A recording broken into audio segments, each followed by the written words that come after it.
पति और पत्नी का झगड़ा थाता है उसमें हमेशा वाक पति का ही आता है। तो भाई इसमें टेंशन लेवानी जरूरत नहीं है, मूंझावानी जरूरत नहीं है। आखा जगत में बधाईने आ प्रोब्लेम है, इसलिए हवे तमेरे को खाली जिंदगी काढ़ी नाखवाना है।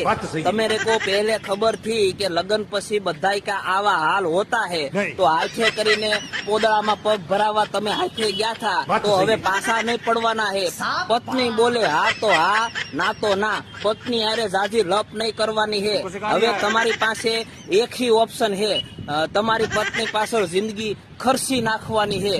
इसलिए भाई सावधान रहे, सतर्क रहे। पत्नी बोले તમારા વાંક है એટલે તરત માની જ લેવાના है, उसके सामे तत नहीं करवाना है। कारण के पोतानी ही पत्नी हैरान करती है तो उसको तो कहीं देवाएगी नहीं, इसलिए जिंदगी काढ़ी नाखवानी है।